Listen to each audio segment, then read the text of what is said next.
fizemos uma exposição, primeiro, baseada no seu currículo, em fatos que consideramos relevantes na sua trajetória, na sua formação jesuíta, não é? na sua chegada à corregedoria, a formação da sua equipe, os juízes auxiliares, a qualidade técnica e autoridade moral dos seus escolhidos, né? Cada magistrado, cada servidor que vieram lhe auxiliar, e focamos, né, nesses 3 pilares, ou tripé, ou tridentes que seja, né, de pessoal, né, pensando nos funcionários, na produtividade, na disciplina e nesse trabalho que também, de certa forma, está ligado à atividade sensória do magistrado corregedor, que quer que tudo funcione bem, que a lei seja cumprida, e isso é absolutamente relevante, levando-se em consideração as normas que regem, sejam elas do nosso agrado ou não, porque se o Supremo disse que essas leis, até que seja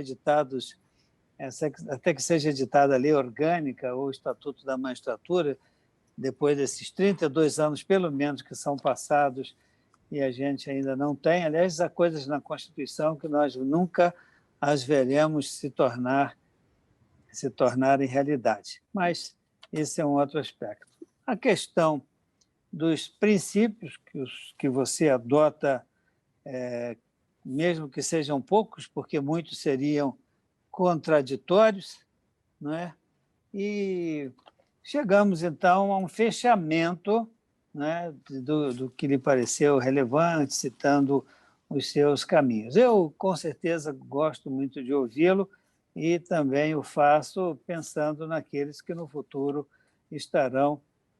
Gosto no presente e sei que os que irão apreciar esse material no futuro também terão condição de apreciá-lo.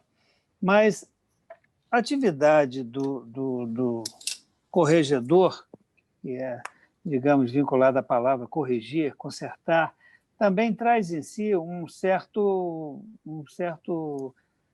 grau de colaboração do corregedor com os seus corrigidos, né? Dos magistrados ou dos funcionários.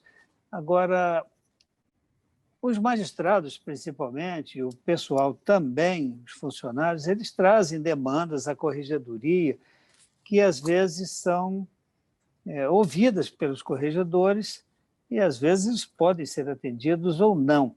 Na sua gestão, lhe pareceu que houve algumas preocupações que foram trazidas pelos magistrados e que eles foram atendidos e que houve uma contribuição efetiva da corregedoria nesse aspecto? Lhe parece que houve apenas a lei diz isso, nós vamos cumprir assim, não é possível conciliar, nós não podemos mudar, nós não podemos editar um ato normativo?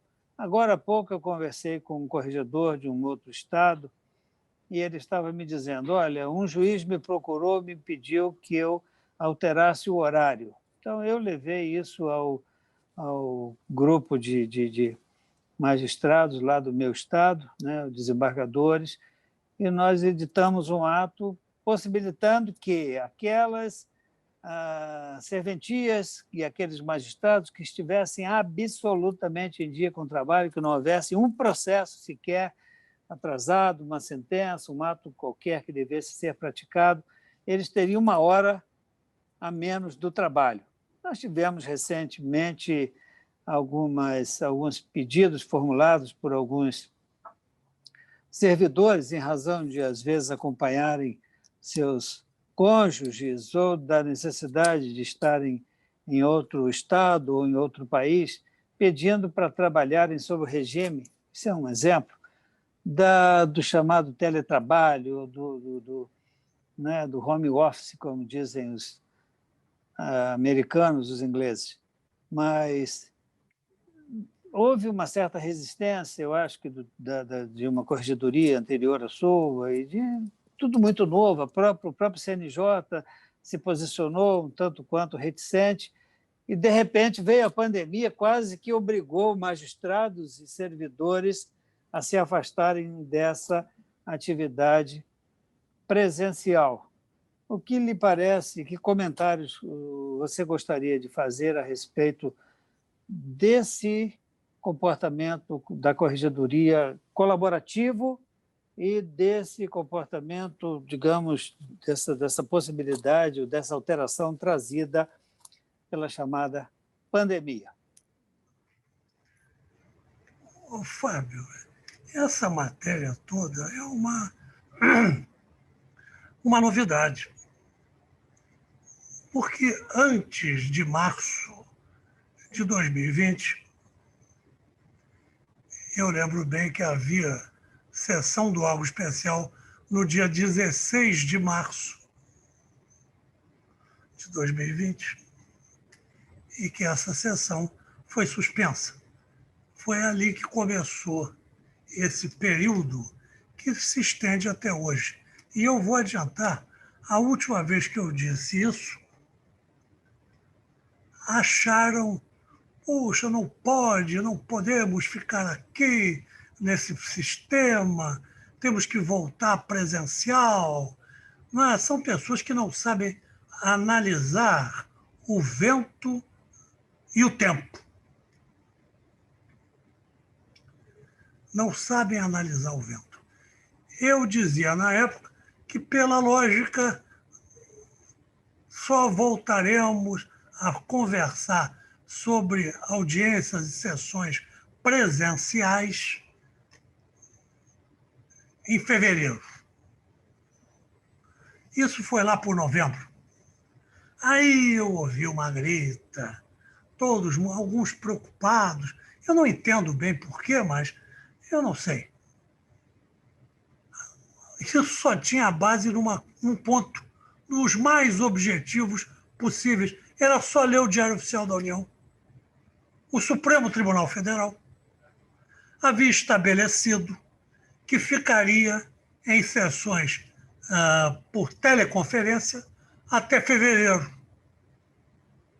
Evidentemente que isso, dentro da lógica, se estenderia ao CNJ e aos tribunais, uma vez que a magistratura é nacional. Essa é a interpretação que prevalece no Supremo Tribunal. E agora mesmo já foi estabelecido que só haverá a possibilidade de volta depois de abril. Se não me engano, depois de março, 31 de março. É uma data cabalística, né?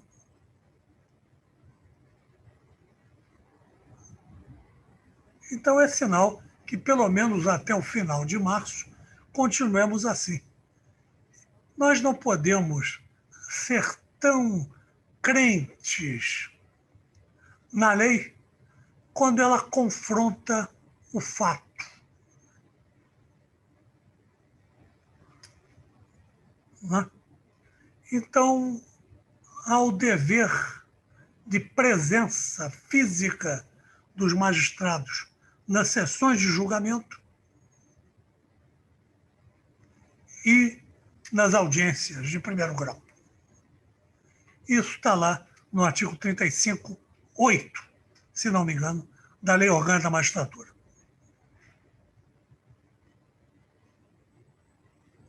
E o Código de Organização Judiciária do Estado do Rio de Janeiro estabelece o horário.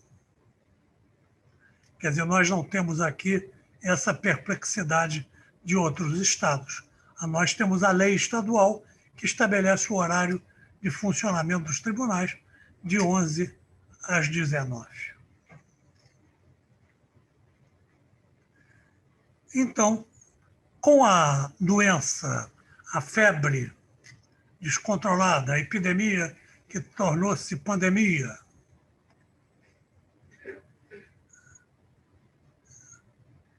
nós tivemos a realidade contra o comando da lei. A lei diz que é todo dia, tem que estar presencialmente. Então, isso tudo foi superado através de uma lei federal de 4 de fevereiro de 2020, que estabeleceu critérios, inclusive proibindo que aqueles do chamado grupo de risco trabalhassem presencialmente. Era lei. E essa lei se estendia a todos. Então, adaptou-se a lei à realidade dos fatos. Só a realidade dos fatos. Né? O resto é um pleonasmo, né? Realidade dos fatos. Eu gosto muito que tem um desses pernósticos que falam a verdade dos fatos. Isso é uma coisa que a filosofia discute, o que é a verdade e tal. Agora, o fato é o fato. Não se discute o fato.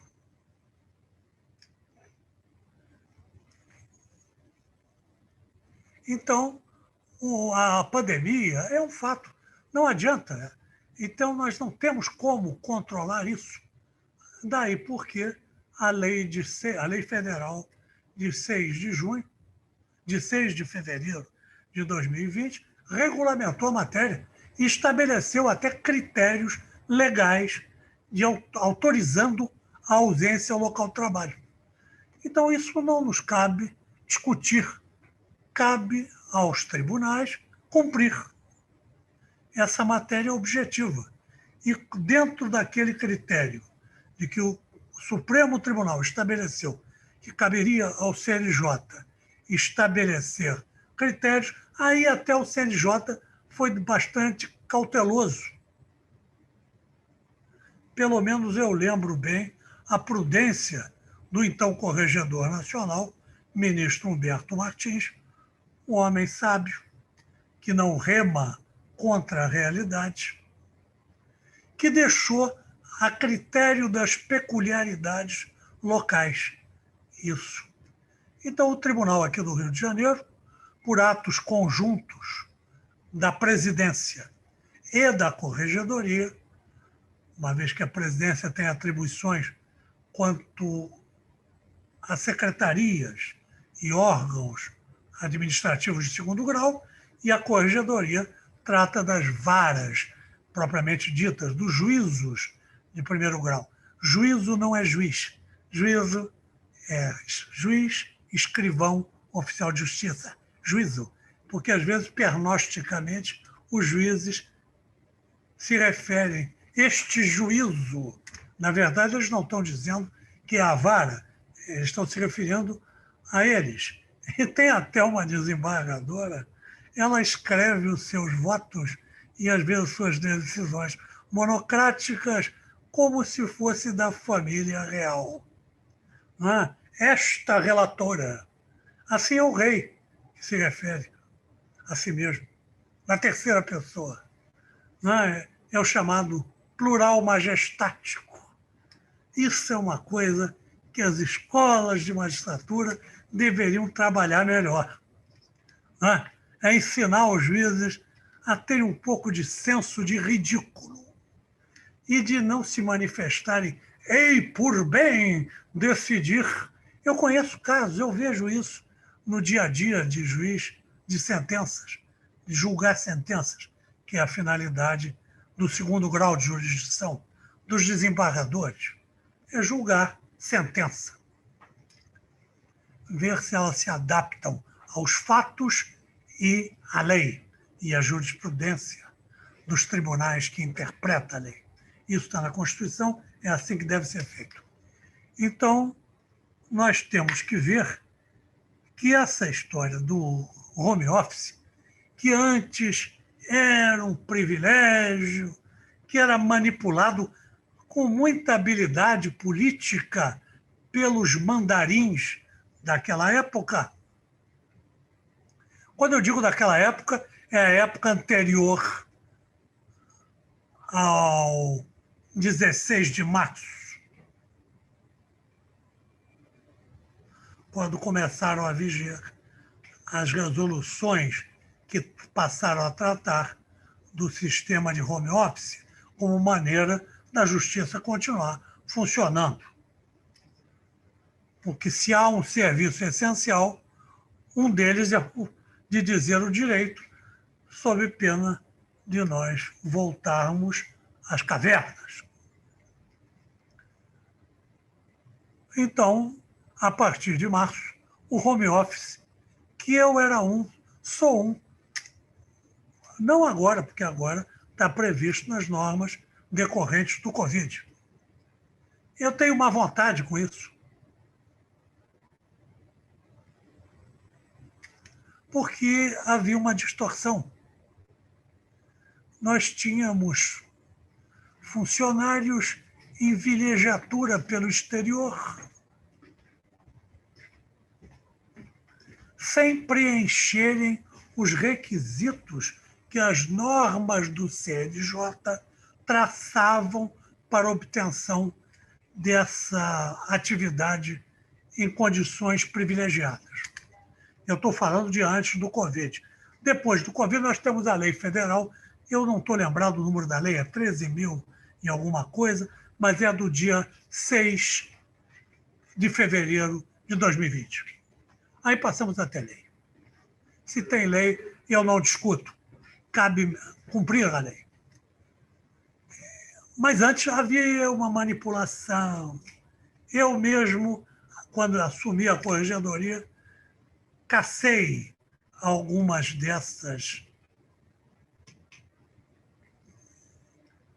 desses deferimentos carinhosos, porque o CNJ estabelecia, a melhor estabelece, se a norma está vigendo ainda, mas hoje está vulgarizada em razão da pestilência. Então, havia um sistema em que o CNJ estabelece critérios para a concessão do chamado home office. Esse anglicismo, contra o qual também não adianta querermos lutar, porque é uma realidade aceita até pelas normas legais. Então, o home office tem critérios estabelecidos pelo CNJ. Produtividade de 30%, de um terço a mais do desempenho médio do cartório, no caso da primeira instância. O funcionário tem alguns critérios objetivos para cumprir, especialmente o de produtividade, e o primeiro deles é o plano de trabalho preparado pelo escrivão do cartório de primeiro grau, na vara, ao qual esse funcionário que obtém o home office, está subordinado. Plano de trabalho.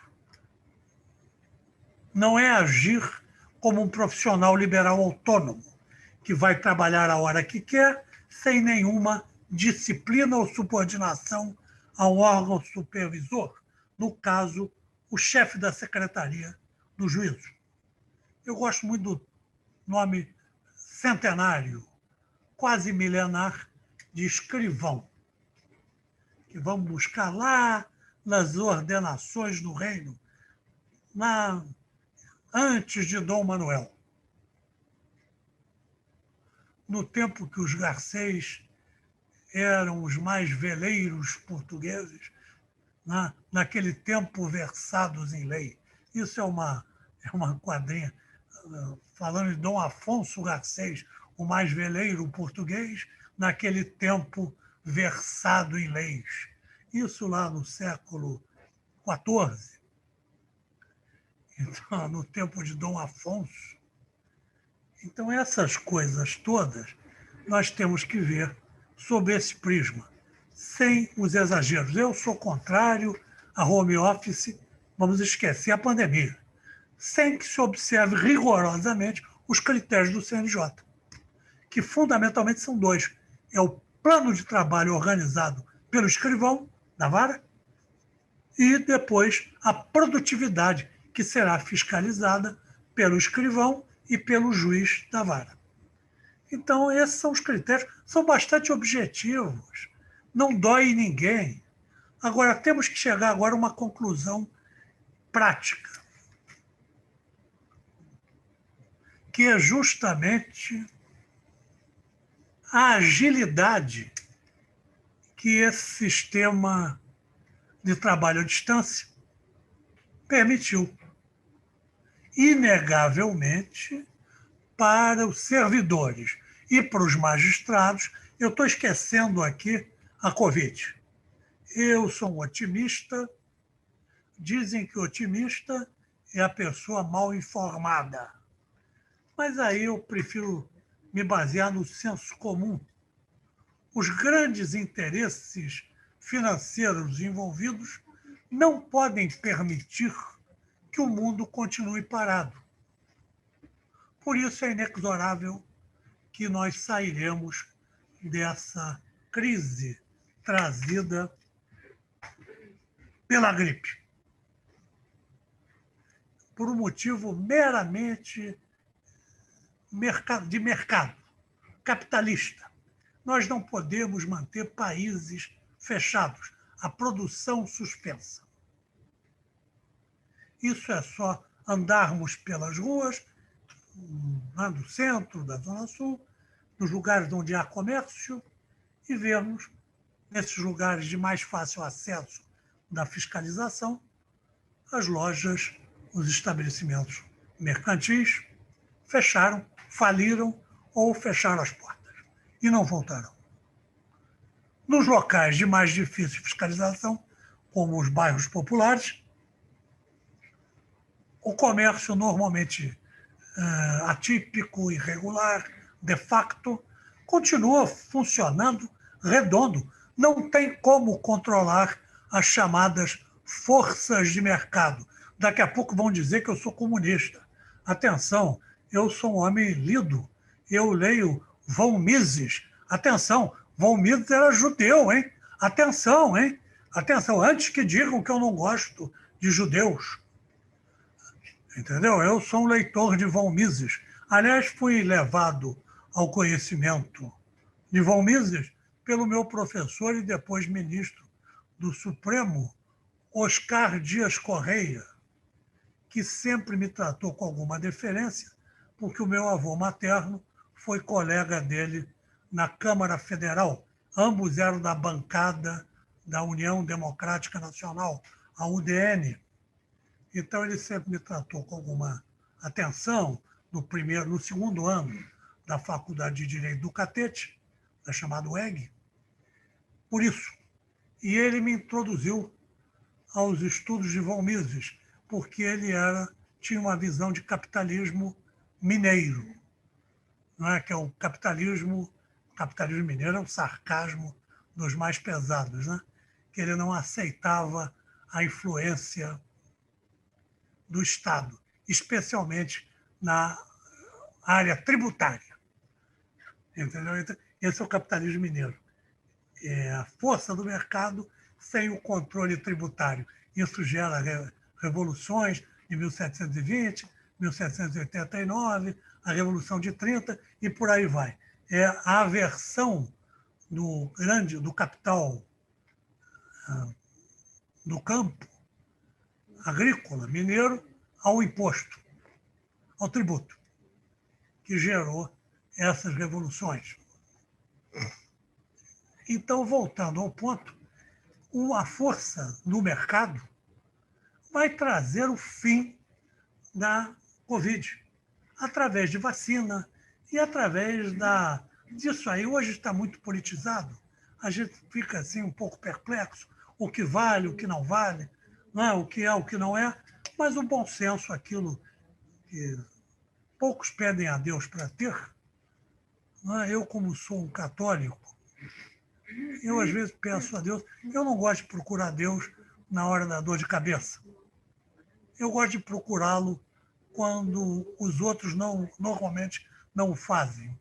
É para que ele me traga a melhor visão sobre os fatos. É para isso que a fé cristã vale. Não é para me ajudar, não é para tratar Deus como se fosse um comprimido que se procura quando está com dor de cabeça. Não é isso. A crença no divino, na providência, é uma característica do homem, do ser humano. Então, é importante ter isso. E eu acredito plenamente que vai se superar, o meu querido Fábio. Não tenho dúvida. Ou por vacina, ou por autoimunização, ou principalmente pela realidade capitalista, a necessidade do dia a dia, do emprego, do trabalho, da maneira de prover a própria subsistência, da condenação de Adão. Então, isso vence qualquer crise. Não tem como fugir a isso, não. Não adianta. O resto é especulação político-partidária. Para lá, para cá, isso pouco importa. Nós somos juízes, não devemos nos envolver em política partidária, nem para galgarmos postos na magistratura, ou especialmente para isso. Eu falo isso com a boca cheia de quem fez a carreira toda por antiguidade. Então, eu desconfio desse tipo de juiz, que faz a política influir na sua conduta de julgador. E isso aí deve estar intrigando alguém. Ah, mas o senhor esteve com o presidente da República um mês antes da eleição para o tribunal. Olha, quem estiver me ouvindo, eu aprendi com o professor Raimundo Faoro, que tem um livro monumental sobre sociologia, que um convite do presidente da República não se recusa. Seja lá quem for o presidente, dizia o professor Faoro. Foi presidente da OAB. Homem de uma cultura humanística fantástica. O professor Faoro foi convidado no 3º consulado militar do general Geisel, Ernesto Geisel, luterano, alemão, da mesma área da Alemanha dos meus ascendentes, que é Mecklemburgo, Prússia. E ele também, neto de pastor luterano. Eu sou bisneto, neto, tataraneto, e vão lá até o século XVI, na minha família materna, por parte de avô, os pastores luteranos. Por isso, às vezes, debochadamente, eu falo que sou bisneto de pastor alemão. Entendeu? Então, a minha simpatia pelo luteranismo vem por força do sangue. E a presença do Frederico II da Prússia, aqui no meu gabinete, uma pintura com o rei da Prússia, Frederico II, vem do fato de eu ser de uma família de vassalos do rei prussiano. O general Geisel, na época, já preparando a abertura, que veio no final do seu mandato, eu gosto muito de dizer consulado militar. Imagine o orgulho deles serem tratados como Césares, né?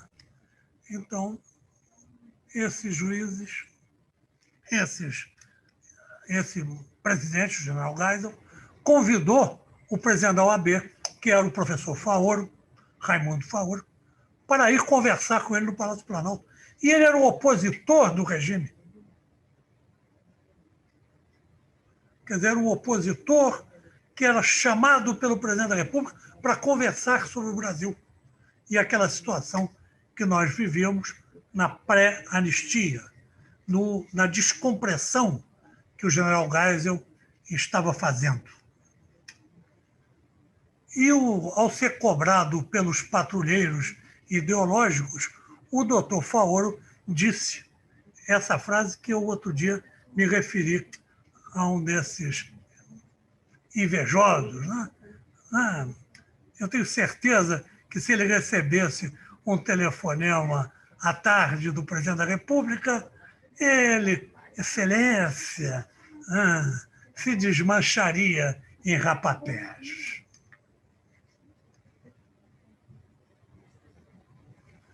Então, eu uso o mesmo argumento.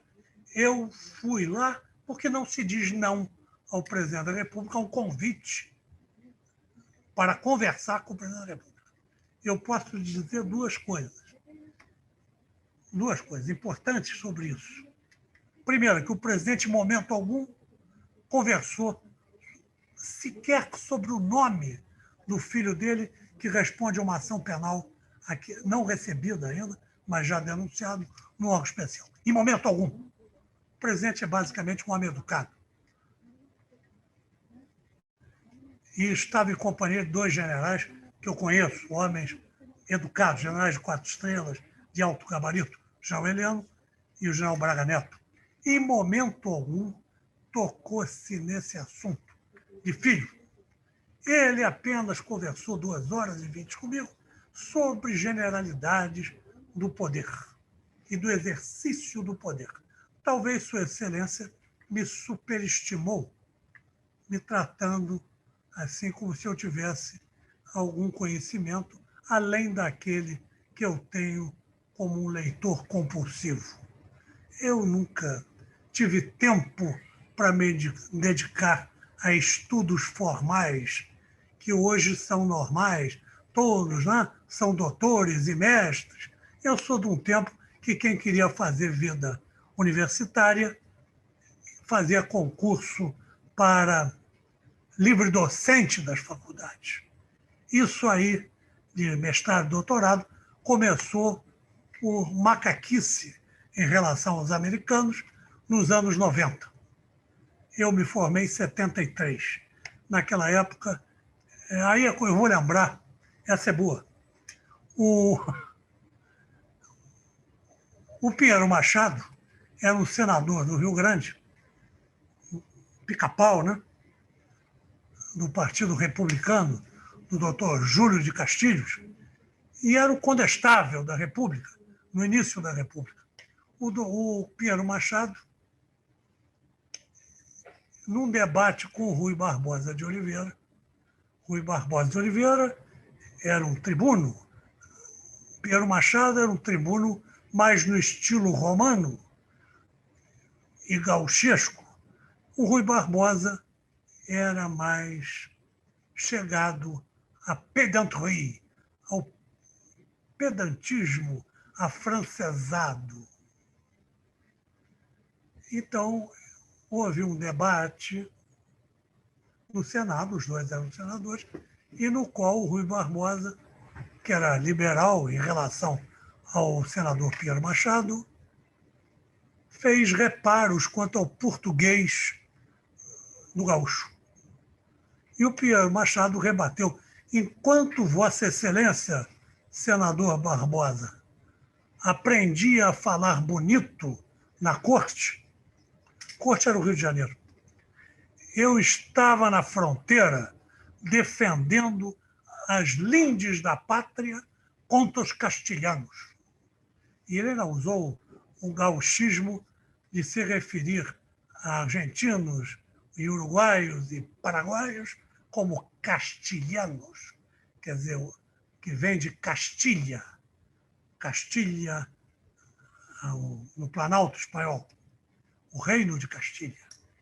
Então, eu, presunçosamente, sempre me dediquei mais ao estudo informal da história, da sociologia e da economia política, do que a esses doutorados de fim de semana e mestrados em Buenos Aires, em Lisboa e por aí vai. Entendeu? Eu acho melhor eu estudar em casa e por gosto próprio. Então, o presidente da República me chamou para nós conversarmos. Inclusive, eu agora vou lhe dizer uma coisa. Eu expliquei para Sua Excelência que os juízes não se prestam a serem auxiliares de quem quer que seja. Os juízes, diferentemente dos militares, Os militares, desde cedo, ao saírem das academias, todos calçam a mesma bota. Todos pensam iguais. O mesmo se diga dos diplomatas, que cursam o Instituto Rio Branco e, ao saírem de lá ao cabo de 3 anos, estão todos com a mesma formação e com a mesma visão do mundo. Já a magistratura, o indivíduo ingressa nela com 26, 27 anos de idade e já começa ganhando muito bem. E já começa sendo chamado de excelência, sendo tratado com o respeito devido ao cargo e sendo quase idolatrado pelos advogados do interior, que precisam dele. Não é para julgar a favor, é para julgar, é para decidir os pleitos que eles levam ao judiciário. Então, o juiz, desde cedo, é tratado de uma forma respeitosa, quase imperial, né? E alguns acreditam nisso. E como não tiveram uma boa formação sobre esse aspecto que eu falava, de sair de um curso preparatório vestindo a mesma bota, o mesmo coturno, ou as mesmas polainas, no caso do Itamaraty, os juízes seguem as suas carreiras em absoluta independência. A dependência que eles podem ter é voluntária, é por terem alma servil. Mas se não tiverem, o fato, você sabe muito bem, você também fez a carreira por antiguidade, que nada acontece, você pode ser independente, o máximo que você consegue é não galgar com rapidez os degraus da carreira. Mas fora disso, nada acontecerá. Então, expliquei ao presidente que isso é um vício, é uma falha, talvez, da característica dos magistrados. E depois de 30, 40 anos de magistratura, fica muito difícil, no meu caso, depois de 38 anos como juiz, depois de ter sido presidente do TRE, corregedor da Justiça Eleitoral, vice-presidente do TRE, né? Depois de ocupar cargos na administração do tribunal, como auxiliar de 2 excelentes presidentes, Antônio Carlos Amorim e Gama Malcher, realmente homens de gabarito. Ou pelo menos de paciência, porque me aguentaram como seu auxiliar de um e de outro. Eu admiro-lhes a paciência, aliás, tive a honra de dizer isso no agradecimento que fiz no almoço que nós fizemos ao desembargador Malcher, quando findou o mandato dele. Então, voltando ao ponto, os juízes não se prestam a ocupar cargos no executivo, por mais honrosos que sejam, porque eles não estão acostumados a receber ordens, a cumprir linhas de governo, né? Diretrizes de governo, que são do espírito constitucional e do comando constitucional. O nosso sistema é presidencialista. O presidente da República é eleito em eleições diretas, em 2 turnos, para, em nome do povo, escolher o que é conveniente e o que é oportuno.